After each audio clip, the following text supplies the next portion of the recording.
오늘은 하나님의 속성 7가지 가운데 하나님의 전지성에 대해서 함께 이야기해 보도록 하겠습니다. 하나님의 속성 7가지, 항상 마음속에 이 이야기가 귀 속에 이 이야기 들려지면 마음으로 생각이 나야 되죠. 전능하신 하나님, 전지하신 하나님, 무소부재 편재하신 하나님, 거룩하신 하나님, 공의의 하나님, 영원 불변하신 하나님, 사랑의 하나님. 이 7가지 용어에 대해서 익숙해져 있어야 이 이야기를 듣고 설명을 들을 때에 이 이야기들이 마음속에 남고 생각에 남고 우리의 이해 속에 남습니다. 남았던 것들이 필요한 문제가 발생할 때마다 생각이 나서 그 하나님의 말씀의 7가지 속성이 적용되기 시작해야 하는 것입니다. 하나님의 전지성이라고 하면 하나님께서는 모든 것을 다 아신다. 반대로 말하면 모르는 것이 없으시다. 이게 하나님의 전지성을 대표하는 전제의 구절이죠. 우리는 이 명제에 대한 이야기를 누구나가 다 알고 있습니다. 하나님이시니까 무엇이든지 다 알고 계시죠. 모르는 것이 없어지죠. 모르는 것이 있으시다면 전지하신 하나님이란 용어가 걸맞지 않는 것입니다. 사람들이 성경을 통해서 하나님을 배웠고 하나님을 알았고 하나님을 만났고 또 하나님을 믿으며 하나님을 경험하고 하나님과 함께 동행하는 삶을 살고 있습니다. 그 가운데 하나님의 전지성이라는 이야기는 끊임없이 들어왔기 때문에 그 전지성, 하나님은 무엇이든지 알고 계신다. 그 적용의 시작은 창조의 시작으로부터 인간 나 한 사람에 이르기까지 시작과 끝 전부를 알고 계신다는 거죠.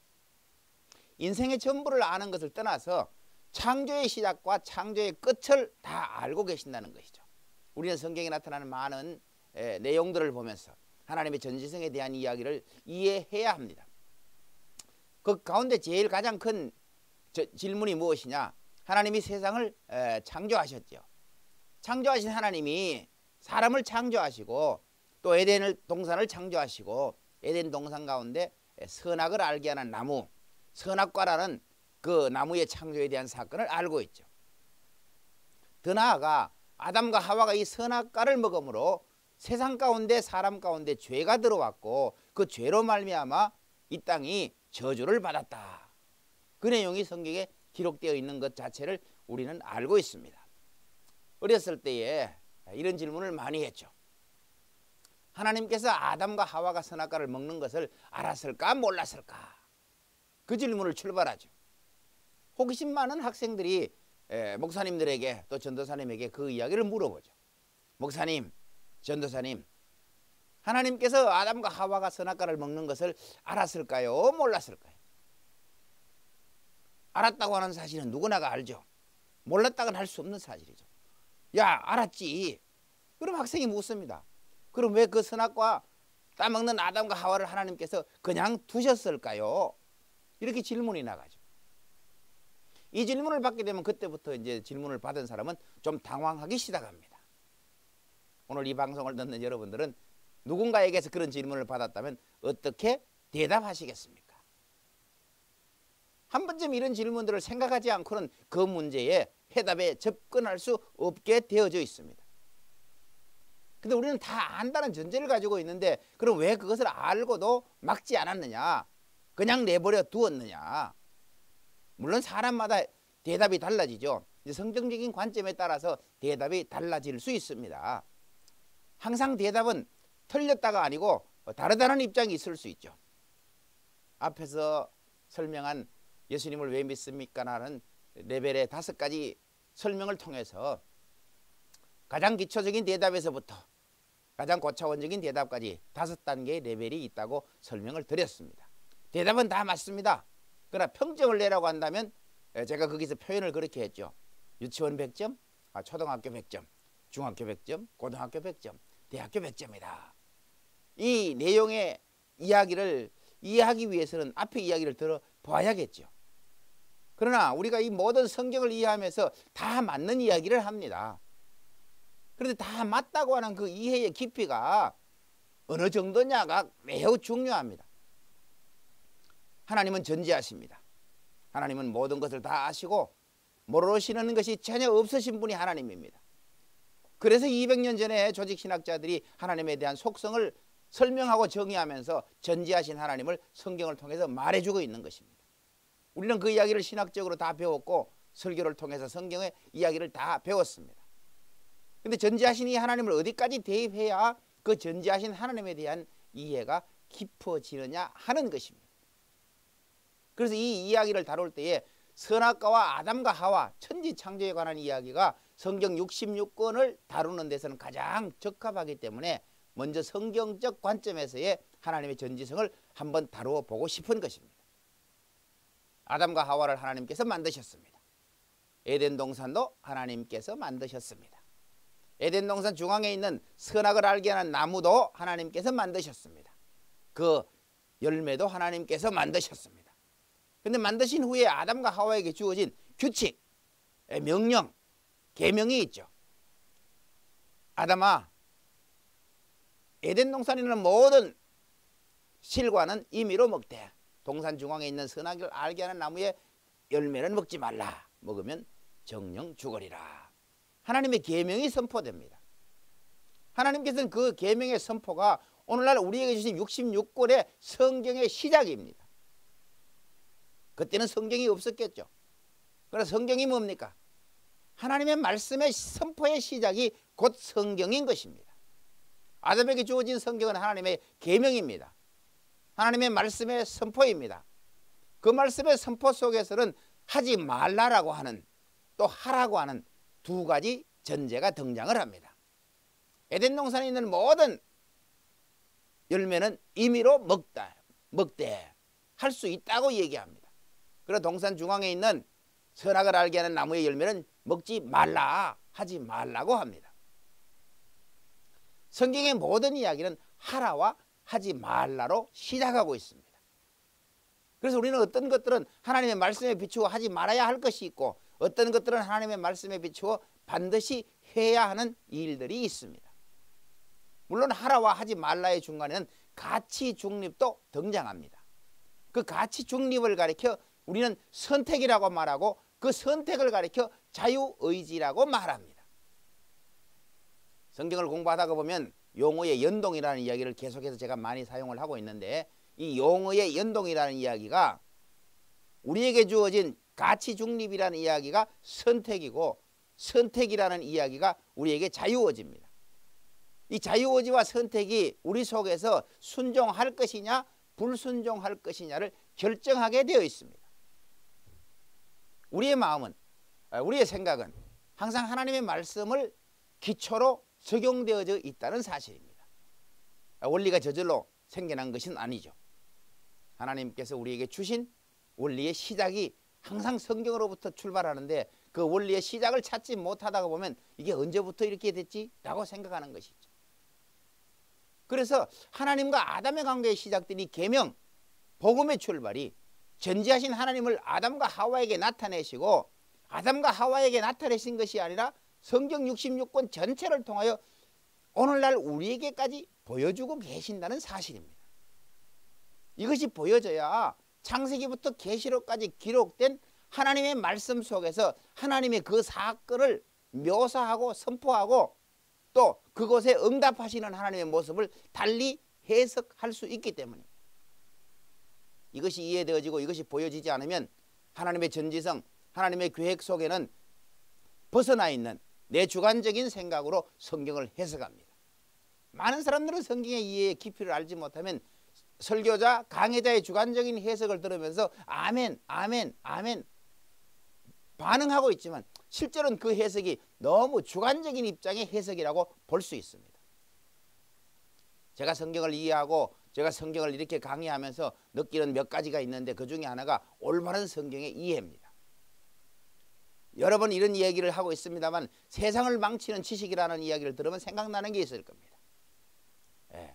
잘못 배운 무식이 잘못 가르쳐지게 되면 나 혼자 잘못된 것이 아니라 많은 사람을 잘못된 길로 인도하는, 그래서 세상을 망치는 지식이라는 표현을 썼죠. 성경도 마찬가지입니다. 잘못 이해하고 잘못 배운 성경을 잘못 가르치기 시작하면 나 혼자 잘못 배운 것이 아니라 수없이 많은 사람을 잘못된 것으로 인도하는 거짓의 압이라고 말하는 성경의 이해에 곡해가 일어나고 있는 것이죠. 하나님의 의도가 왜곡되어진다면 여러분은 어떻게 생각하시겠습니까? 하나님의 계획과 하나님의 뜻이 왜곡되어진다면 어떻게 생각하시겠습니까? 모든 가공물이 설계자에 의해서 만들어지고 그 용도가 있죠. 물론 그 가공자의 설계와 용도대로 사용되어지는 것은 아닙니다. 그 가공자의 설계와 용도대로 사용되어진다면 그건 선한 목적으로 사용되어지고, 그것이 악한 목적으로 사용되어진다면 그건 악한 물건이 되어지는 것이죠. 칼을 만드는 사람이 있습니다. 칼을 만들었을 때에 만든 사람의 의도는 힘들고 어렵고 그런 부분들을 잘라서 편히 쓰라고, 편리하게 쓰라고 칼을 만들었습니다. 이게 선한 용도의 의도입니다. 그런데 이 칼을 가지고 얼마 전에 있었던 것처럼 정신병 의사를 향해서 사람을 찔러서 죽게 하는 사건에 이르렀을 때는 이건 악의적인 의도로 사용되는 것입니다. 하나님의 말씀과 성경에 대해서도 하나님의 의도와 하나님의 계획을 바로 알아서 선한 용도로 사용되어진다면 그것은 하나님의 말씀이 전달되고 개성되어지는 것입니다. 그런데 어느 날 그 말씀의 의도가 내 주관적으로 바뀌어서 하나님의 의도와는 관계없이 반대로 악의적으로 설명한다면 그것을 배운 사람은 아멘을 하는데 어쩌면 하나님의 의도가 아닌 가르치는 자의 의도를 따라 그 해석을 하게 되어 있는 것이죠. 그래서 다시 원점으로 돌아가서 전지하신 하나님, 모든 것을 알고 계시고 모르시는 것이 없어진 그 하나님을 전제로 성경을 들여다보니까 어디까지 아시고 어디까지 모르시느냐, 모른다는 분야는 제로입니다. 없습니다. 어디까지 아시느냐는 초점에 맞추어서 끊임없이 성경을 읽고 이해하고 해석하다가 보니까 라고 무릎을 치는 순간이 오는 겁니다. 그 시작이 천지창조와 에덴 동산 그리고 선악과와 아담과 하와라는 사실로부터 출발합니다. 성경의 역사의 출발이 천지창조였고 사람의 인류의 역사의 시작이 아담이었고 하나님의 말씀의 계명의 시작이 하나님과 아담과의 사이에 일어난 선포의 메시지이기 때문입니다. 우리는 그 메시지를 통해서 하나님의 전지성을 살펴보아야 하는데 그 전지성 속에는 아담과 하와 그들이 대했던 선악과와 그 선악과를 만들고 아담과 하와를 만들었던 하나님과의 관계가 묘사되어져 있는 것입니다. 여러분, 아담과 하와가 선악과를 먹는 것을 알았을까요? 몰랐을까요? 반드시 알았습니다. 그러면 하나님께서 왜 선악과를 먹는 아담과 하와를 제재하지 않았을까요? 라고 묻는다면 그것을 먹고 어떻게 될 것을 아시는 하나님이 하나님의 계획이 있다는 이야기를 보여주고 계신 것입니다. 어떤 하나님의 계획이 계셨기에 먹으면 정령 죽으리라 하는 선악과 열매를 먹을 때까지 하나님께서 그들을 제재하지 않으셨는가 하는 문제죠. 먹고 죽어서 끝이 났다면 우리 인본적인 생각으로 접근했을 때 실패죠. 실패, 절망이죠. 그런데 하나님께서는 죽은 그들을 다시 살리시는 하나님의 은혜의 계획이 있다는 사실을 성경은 우리에게 보여주고 있는 것입니다. 먹으면 죽습니다. 근데 죽고 내가 다시 회복시켜 주겠다는 약속의 말씀은 덧붙여 있지 않는 것입니다. 그런데 성경을 가만히 들여다보고 이해하다가 보니까 하나님께서 그들에게 범죄한 아담과 하와 사망에 이른 그들을 찾아가시는 하나님을 볼 수 있습니다. 찾아가신 하나님이 은혜를 입히시고 가죽옷을 지어 입히시고 에덴 농사를 쫓아내시며 그들에게 땀을 흘려야 먹고 살고 해산의 고통을 가져야 잉태한다는, 출산한다는 그들에게 명령을 주시죠. 그러던 하나님이 창세기로부터 계시록에 나타난 모습을 보면 계명을 어긴 그들에게는 하나님과 사람의 관계가 창조자와 피조물의 관계로 만들어졌다가 그 관계를 가지고 하나님의 생명을 불어넣었으니까 생명의 관계죠. 그런데 그들이 선악과를 따먹으로 말미암아 사망에 이르게 되었으니까 하나님과 사람의 관계가 생명과 사망의 관계로 나타나는 것을 볼 수 있습니다. 하나님의 생기, 생명입니다. 그 생기가 사람의 코에 불어 넣어져서 생명이 된지라 살아있는 영이 되었다고 생명이 되었습니다. 그런데 그들이 하나님의 말씀에 불순종함으로 먹으면 정령 죽으리라 먹고 난 후에 죽음, 사망이 왔기 때문에 그 생명이 떠난 생명과 사망의 관계가 등장하는 것입니다. 이 생명과 사망의 관계로 성경은 끝이 나지 않고 하나님의 전지성과 계획은 끝이 나지 않고 사망한 그들을 찾아가신 하나님께서 은혜를 통하여 회복, 구원이라는 놀라운 반전의 선물을 선사하시죠. 아마 그 하나님께서 아담과 하와에게 찾아가신 그 놀라운 은혜, 선물, 그 은혜의 선물이 오늘 우리에게까지 내려와서 우리가 그 은혜를 인하여 믿음으로 말미암아 구원을 받았다라고 하는 하나님의 선물이 우리에게 주어진 것입니다. 이 생명과 사망의 관계를 하나님께서 보여주시면서 그 관계가 회복하신 하나님께서 계속해서 아담의 후대들을 통해서 그 하나님의 생명의 관계는 유지되어져 내려갑니다. 우리는 많은 예배를 통해서 성경 공부를 통해서 신학 교육을 통해서 죄의 유전설이라고 하는 한 축의 이야기를 많이 들었습니다. 아담과 하와가 범죄했기 때문에 그 자손들이 대대로 죄의 유전이 있다라고 말을 하죠. 그렇게 볼 수 있습니다. 그러나 그것보다가 더 중하게 강조되어야 하는 것이 은혜의 유전입니다. 아담과 하와가 범죄함으로 하나님께로부터 멀어져서 사망에 이르렀던 그들에게 찾아오신 하나님으로 말미암아 은혜를 받은 그들이, 은혜의 선물로 말미암아 구원받은 그들이 그의 자녀를 통해서 계속되어지는 하나님과의 관계를 유지하는 은혜의 유전, 생명의 유전이 있다는 사실을 반드시 이해해야 된다. 성경을 공부하면서 은혜의 유전 이야기를 들어본 적이 있습니까? 믿음의 유전이라는 이야기를 들어본 적이 있습니까? 믿음의 상속이라는 이야기를 들어보신 적이 있습니까? 아담의 그의 아들 가인과 아벨을 통해서 하나님 앞에 묘사된 이야기가 있죠. 아벨이 가인으로부터 죽임을 당해서 끝이 날 것 같은 하나님의 그 믿음의 제사가 셋을 통하여 비로소 여호와의 이름을 불렀더라. 셋에게 하나님의 생명이, 하나님의 말씀이 전달되면서 계속되어지죠. 그것이 에녹을 통해서, 노아를 통해서 아브라함까지 계속 이어져 내려옵니다. 아브라함을 통해서 새로운 하나님의 계획의 시작이 조금 더 업그레이드가 되어져서 보강되어져서 그 일들이 진행하는데, 그 아브라함이 이삭과 야곱을 통해서, 유다를 통해서 계속 계승되어 내려오죠. 그 이야기가 살몬을 통해서 내려가면 그 이새를 통해서, 다윗을 통해서 계속해서 성경적으로 내려갑니다. 제가 늘 성경에서 이야기하다시피 마리아와 요셉에 이르기까지 구약의 4000년의 역사 속에는 은혜의 유전이 계속되어지고, 생명의 유전이 계속되어지고, 구원의 유전이 계속되어지고, 믿음의 유전과 상속이 계속되어진다는 사실을 발견하기 시작해야 됩니다. 이것이 보여지지 않는다면 구약의 4000년의 말라기까지의 역사는 이해될 수 없습니다. 편협하게 부분들을 주관적으로 해석은 할 수 있지만 하나님께서 계획하신 전지성 속에 있는 하나님의 의도와 계획들, 말했죠. 신구약에 흐르는 하나님의 뜻과 섭리와 계획과 그 목적들을 바로 보기가 힘들다는 것입니다. 물론 그 가운데는 나타나는 끊임없는 하나님의 영광이 있습니다. 구약에서 계속해서 하나님께서 찾아오시죠. 누구를 찾아오십니까? 사람을 찾아옵니다. 근데 성경에 기록된 사람을 누구라고 말합니까? 믿음의 사람이라고 말합니다. 믿음의 사람이라는 이야기는 무엇입니까? 그 마음에, 그 생각에 하나님의 말씀을 담고 있는 사람입니다.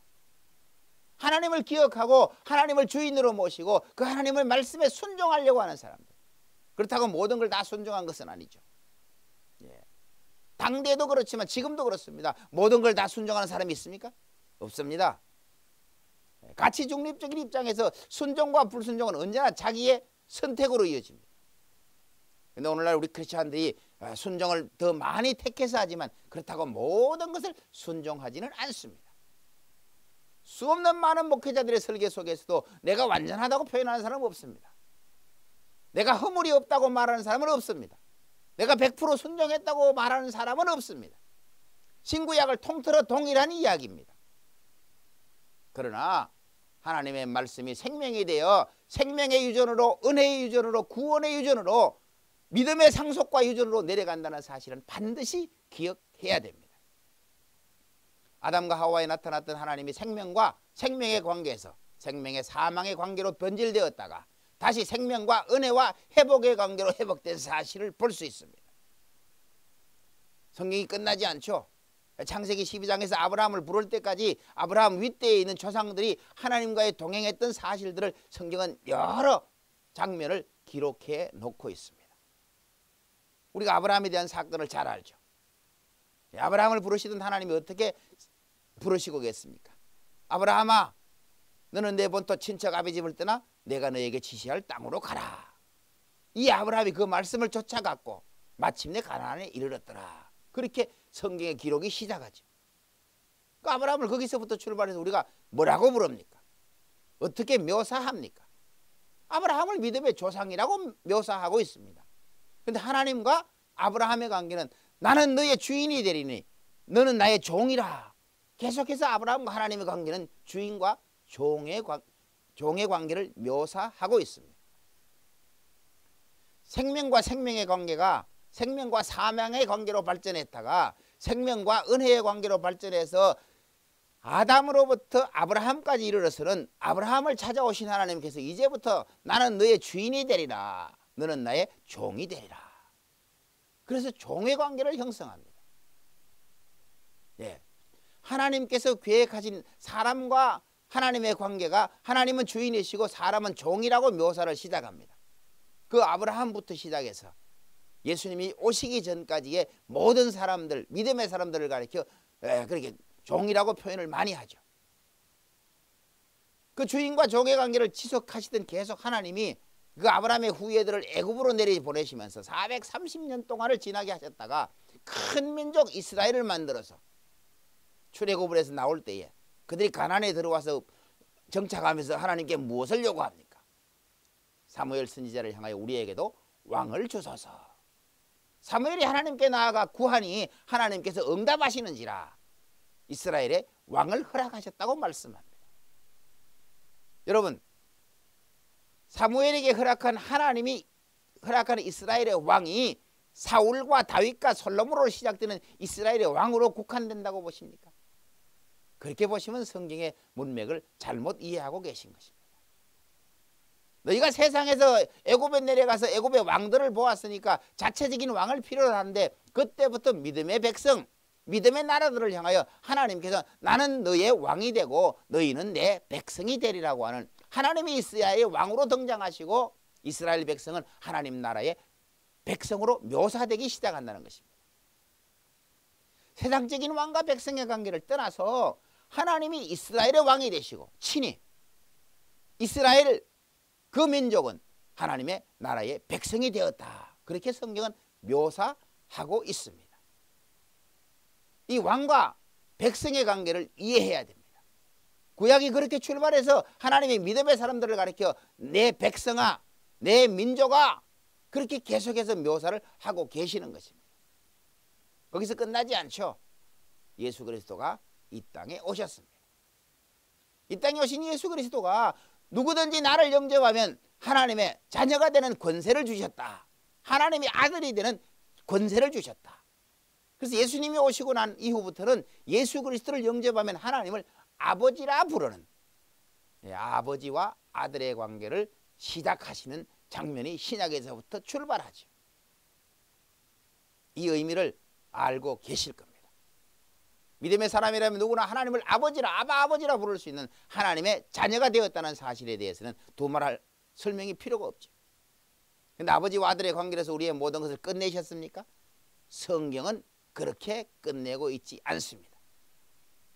계시록에 가서 보면 모든 세상의 종말이 끝나고 신천신지 새 예루살렘에서 예배하는 그 장면 속에서 또 예수님이 하늘로 성천하시면서 다시 오마 재림을 약속하시면서 내가 다시 와서 너희를 데려가 나 있는 곳에 너희도 있게 하리라 하실 때 그 예수님은 우리가 흔히 성경에 말씀하는 것처럼 재림의 예수님은 신랑으로 오시는 예수님이다. 우리가 공중으로 들림받아 올라가서 공중에서 혼인잔치에 참여하는데 다른 사람의 혼인잔치가 아니라 믿음의 사람들이 그리스도와 연합하여 그리스도의 신부가 되는 놀라운 혼인잔치의 비밀이 기록하고 있습니다. 이 그리스도와 연합한 이 신랑과 신부의 관계를 가리켜 우리의 한 몸이라고 말하죠. 아담과 하와를 창조하셨던 그 하나님께서 둘이 연합하여 하나가 될지라 말했던 것처럼 오늘 예수 그리스도를 통해서 신랑과 신부가 되는 한 몸의 비밀이 새 예루살렘 천국에서 이루어지는 마지막 장면입니다. 전지하신 하나님은 이 모든 사실을 알고 계십니다. 생명과 생명의 관계에서 생명과 사망의 관계로 끝났다면 의미가 없죠.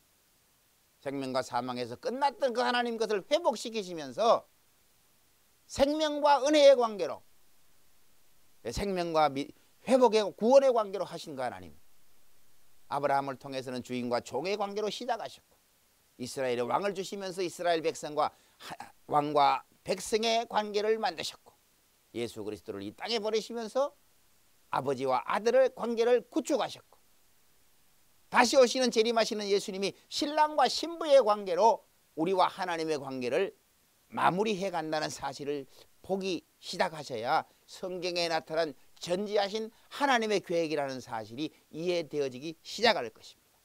모든 성경의 문맥 속에서 나타나는 전지하신 하나님의 계획들을 보면서 구약을 해석하며 신약을 해석하며 이 부분들이 적용되어질 때 왜 이렇게 하셨는지 아십니까? 라는 질문을 가지고 성경을 해석하고 강의하기 시작하면 들려지는 귀에 하나님의 계획이 계셨구나. 하나님이 이 사건을 알고 계셨구나. 하나님이 이 사건 가운데 함께 계시는구나. 하나님이 이 사건을 통해서 나에게 또 다른 계획을 주시는구나 하는 일들을 우리가 이해하고 들을 수 있기 때문입니다. 이 사실을 기억하셔야 하나님의 전지성에 대한 출발하는 이야기를 이해하시고 또 좀 더 계속된 이야기들은 다음 시간에 진행하도록 하겠습니다.